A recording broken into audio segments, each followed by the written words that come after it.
yesterday's attacks and other things. Some say that he does have ties to Muslim extremists. I don't know.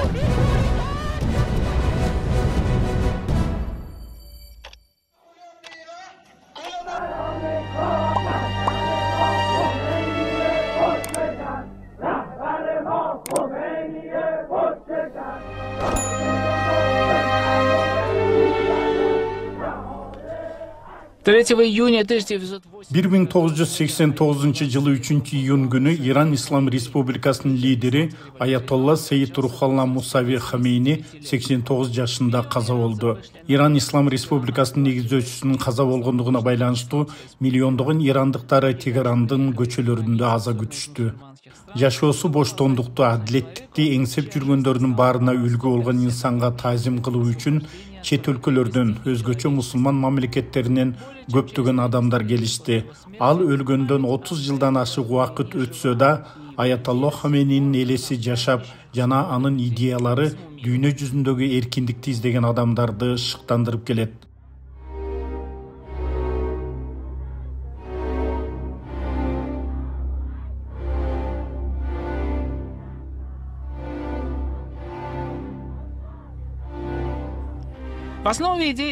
Имам Хамейнинин негизги идеялары каршылык көрсөтүүнүн комплекстүү түшүнүгү болуп саналат.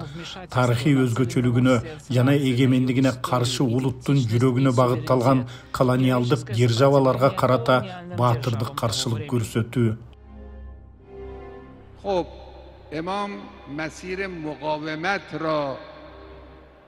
Ооба, имам каршылык көрсөтүү жолун тандады.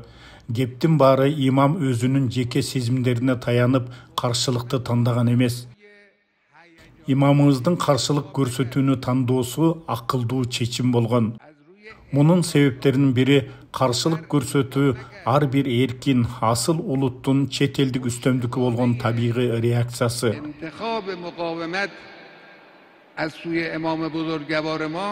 یک پشتوانه منطقی است. 1975 жылы Ирандагы ислам революциясы АКШ империализмине активдүү жана эффективдүү каршылык көрсөтүүнүн жана өлкөдөгү америкалык марионеткага каршы күрөштүн чагылдырылышы болду. The Shah of Iran used to call himself the King of Kings. Биз Иран жөнүндө айтып жатабыз. Анткени ал дүйнөлүк өнүгүүдө эң таасирдүү 13 өлкөнүн ичинен 9-өлкө болгон. Ал өзүн падышалардын падышасы деп атаган. Өлкөнүн дини жана исламий маданиятын четке кагып, аны АКШга баш ийдирген, Америкага анын мунай затын уурдап, анын үстүнөн толук көзөмөл жүргүзүүгө мүмкүндүк берген деспот диктатор тарабынан башкарылган. 60 миңге жакын америкалык кеңешчилер Иранды Персий булуңунун жандармы болгон жана Израиль менен стратегиялык карым-катнашта болгон Мухаммад Реза Пехлевинин тушунда башкарып, атүгүл аларга Иран нефтисин бекер берип турушкан. Андай каршылык болбогондо өлкө адегенде жаратылыш байлыктарын жоготуп, андан соң батыштын керектөөчү товарларынын ири базарына айланмак. Мунайга бай Сауд падышачылыгы Вашингтонго курал-жарак келишими түрүндө миллиарддаган долларларды бергенине карабай, америкалыктар кайра-кайра басынтып турган өлкөнүн мисалы болуп саналат. Бирок чындыгында бул Эр-Рияттын пара катары берген акчасы. Бүгүнкү күндө Сауд Аравия өкмөтү акча төлөп, доллар төлөп, Американын каалоосуна ылайык позицияны ээлесе да, ошол эле учурда аны басынтып, саан уй деп атоодо. Имам Хомейни дүйнө жүзүндөгү бардык мусулмандарды өздөрүнүн исламий өзгөчөлүгүн кайра ачууга, ишенимин калыбына келтирүүгө жана чет элдик күчтөрдүн гегемониясына каршы турууга чакырды. Анын максаты кандай гана формада болбосун, колониализмдин моюнтугунан боштондукка чыгуу болгон.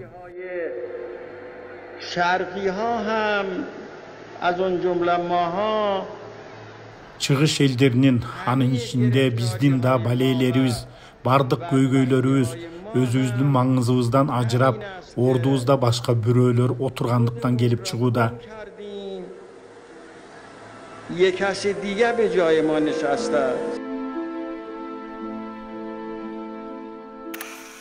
Имам Хомейнинин каршылык көрсөтүүсү көптөгөн дүйнөлүк державалардын империалисттик пландарын дүйнөнүн башка жеринде болбосо да Батыш Азияда үзгүлтүккө учураткандыгын айтсак аша чапкандык болбойт. همین شکست هایی که در این چند سال Иракта, Сирияда, Ливанда, Палестинада жана башкаларда акыркы бир нече жылда америкалыктардын жеңилиши согушуп жаткан топтордун каршылыгынын натыйжасы. Каршылык фронту бүгүн күчтүү фронт. جبهه مقاومت امروز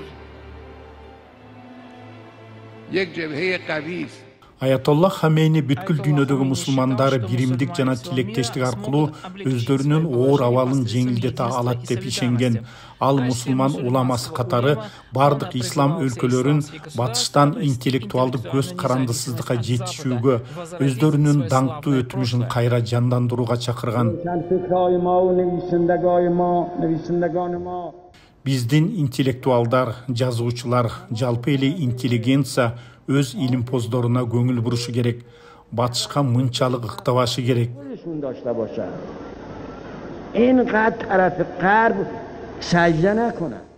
Имам Хомейни улуттун чыныгы өнүгүшүнүн алгылыктуу шарттары катары өзүн өзү камсыздоо менен көз карандысыздыгына көңүл бурган. باید عرض کنم که تا ملت شرق Мен айтышым керек. Чыгыш өзүнчө улут мамлекет экенин түшүнмөйүнчө эгемендүүлүккө ээ боло албайт.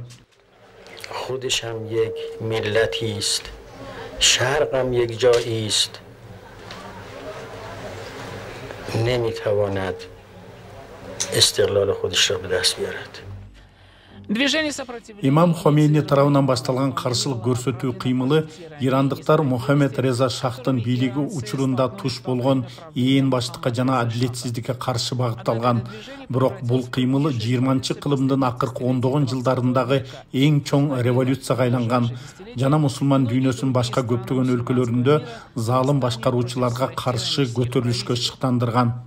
2011 жылдагы араб дүйнөсүн титиреткен массалык наарачылык акцияларын Иранда шахтын кулашына алып келген Аятолла Хамейни жетектен кыймылдын уландысы катары кароого болот.